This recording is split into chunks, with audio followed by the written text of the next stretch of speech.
All right, it's time to go over my top 10 tight ends for week 7. We're going to get right into this video right here at number 10. I'm going Zach Ertz. I was trying to talk to you guys before the season started, telling you guys about Zach Ertz, Cliff Kingsbury, and the kind of the bromance that they have going on, dating all the way back there to the Arizona Cardinals. And I knew he was going to be a big part of this offense. You pair that again, a rookie quarterback that likes to have safety blankets going to the tight end position.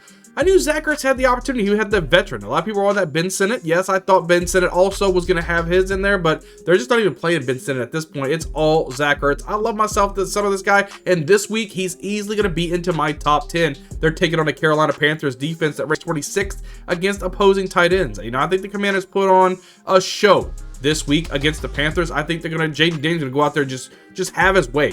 I think Terry McLaurin's going to have a good game. I think Brian Robinson Jr., as long as he plays, going to have a good game. And I think that Zach Ertz is going to have a big game. He's going to have, listen, if he puts up 75 yards and a touchdown, look, I wouldn't bat an eye at that. I think that's a real possibility for Zach Ertz. I think he can get the job done against a defense that really is struggling against every position known to man.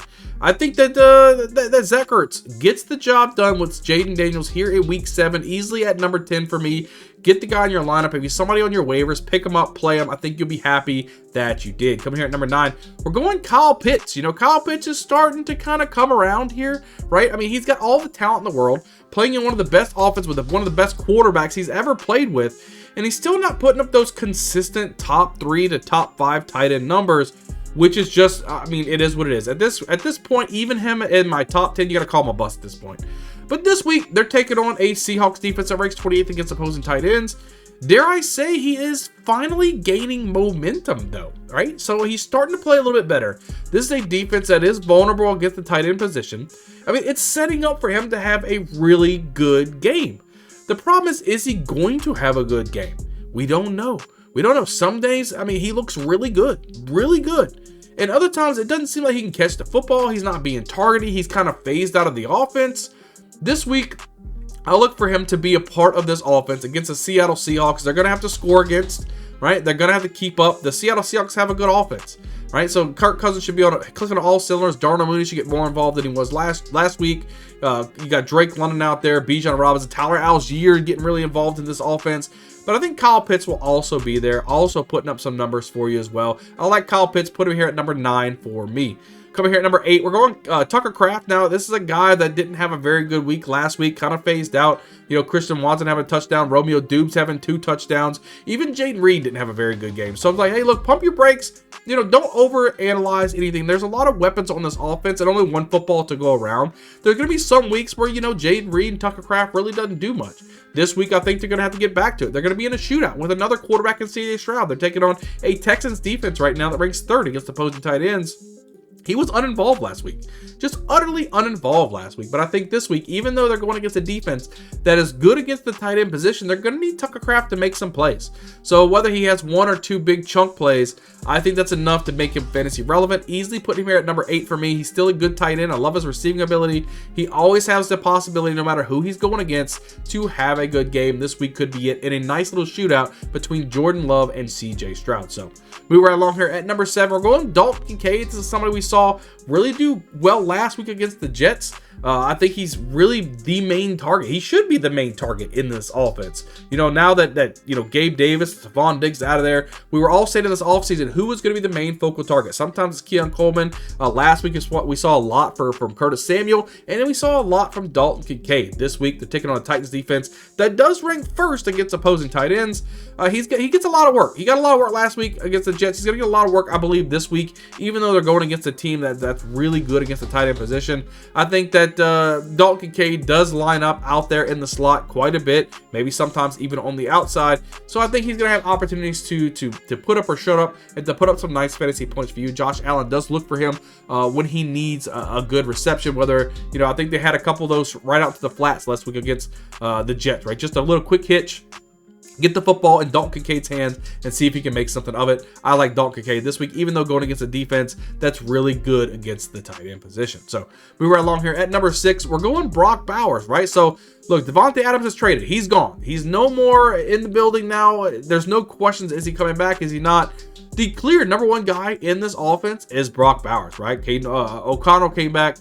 He was the starter last week, and he targeted, right? He had double-digit targets to Brock Bowers. It was great. It was good to see, right? This week they're going against the Rams defense that ranks 31st against opposing tight ends. He was a focal point for O'Connell with, like I said, 10 targets last week. He had more targets than anybody on the team. They're feeding Brock Bowers the ball. Sooner or later, he's going to be starting giving you like Gronkowski numbers, Jimmy Graham numbers. He's going to be up there in the top echelon tight ends week in and week out. I like myself some Brock Bowers. They need to get a couple more pieces around him, get him a solid quarterback. Brock Bowers is going to go absolutely nuclear. So I like him for week 7. Get the guy in your lineup. I think he's a good play for you as well. We were along here at number 5. We're going Sam Laporta. We started seeing a little bit last week, right? Laporta, right? We had Laporta supporter over here, right? He's doing well. He's doing well. So I think that he keeps doing it. He keeps delivering, keep getting better and better. He should be up there at the top 1, top 2 tight ends each and every week. Not there quite yet, but this week they're going against the Vikings defense, ranks 25th against opposing tight ends.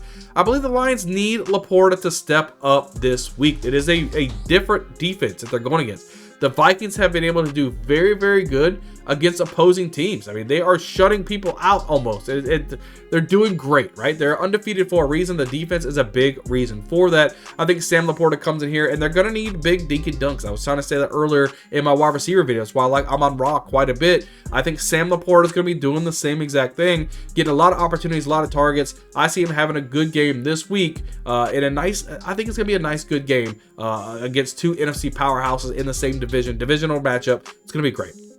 We were along here. Coming at number 4, we're going Trey McBride, right? He could be the main target. Marvin Harrison Jr., he might be out. He might not play with concussion protocol. I've been seeing a lot of people who they don't really come back the week after their concussion here this season. They're kind of playing it safe. So if Marvin Harrison Jr. does sit out, Trey McBride's going to be the main guy. Yeah, they might have Greg Dortch or something on the outside, but Trey McBride, this is going to be his game. This week they're taking on a Chargers defense that ranks 18th against opposing tight ends. Like I said, he may be the main target this week. And again, if he is, he should outscore a lot of these tight ends. And even if he scored as the number 1 tight end this week, I wouldn't be surprised. But Kyler Murray is going to target on this guy. He's going to lock in and give McBride. I mean, I wouldn't be mad. 10 to 12 receptions this week. It's not out of the realm of possibility. I think Trey McBride gets the job done, especially if Marvin Harrison Jr. is not on the field. So we were along here at number 3. We're going George Kittle. This is a wide receiver, boom or bust type of player. This week, I think we could be looking at a boom week. George Kittle going against the Chiefs defense right now. It ranks 32nd, dead last, cock-a-doodle against the tight end position. Could be looking at a blow-up game. You know, that's what I'm thinking. You know, I'm saying, could we? Oh, yeah, we will. We will be probably looking at a blow-up game. Got him here at number 3. If they're gonna listen, they're struggling. Let's just call a spade at this point. The 49ers are struggling. They probably need Christian McCaffrey back. They need him to play. I don't think he's going to play this week.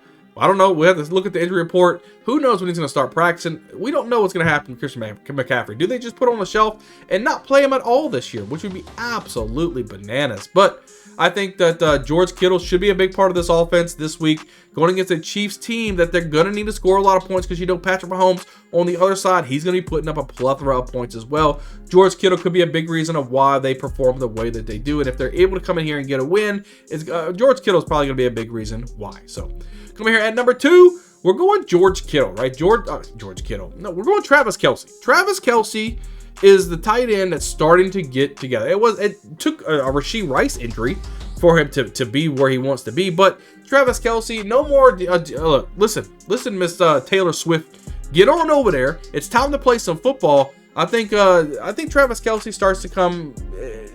He's gonna come along. He's gonna be what we all believe. He's always the number 1 tight end each and every year. You know, usually. In this year, he's going to start becoming that. Right now, I got him at number 2 right here for me this week, taking on the 49ers defense that ranks 13th against opposing tight ends. He's starting to gain some traction. Finally starting to gain some traction. I like what I see. I like what I see from Travis Kelce this week. Could be another big week from Travis Kelce and should be able to provide a lot of fantasy points for you. Patrick Mahomes is going to target it on this guy. Man, it could be really good for the Travis Kelce, George Kittle. Could be a tight end show over there with the Chiefs 49ers game. And coming here at number 1, might shock a lot of you guys. We're going Evan Ingram. This is a tight end that came on the scene after he was injured. Trevor Lawrence's safety blanket, he shouldn't need a safety blanket because he's supposed to be really, really good because he got paid. But his safety blanket, the guy who's really comfortable with, is Evan Ingram. And we saw that. Double-digit targets. The dude he led the whole team in targets. He was doing phenomenal. He's doing some things, even with a hamstring injury. He was running. He was completely healthy. He looked really, really good. This week, the ticket-only Patriots defense ranks 14th against opposing tight ends. Came back from injury as the lead target monster. Right? He outled Brian Thomas Jr., Christian Kirk, Gabe Davis. Didn't matter. He was out there getting the job done. I like him this week. Again, going against that Patriots team, even though they rank 14th against the tight end, he's going to go out there and he's going to kill it yet again. If he's getting this much volume at the tight end position, there's no way he doesn't finish as the #1 tight end for week 7. Guys, that is my top 10 tight ends for week 7. Make sure you guys hit the like button, hit the subscribe button. Guys, most of you guys that watch this video right now are not subscribed. Do yourself a favor, hit the subscribe button. We're rocking out multiple videos each and every week to help you set the best lineup possible so that way you can ultimately win a championship. Leave a comment down below. What do you guys think of Evan Ingram as my #1 tight end this week in week 7? Do you guys agree or not? Leave it in the comments below. And I can't wait to see you guys on the next video. We'll see you guys next time.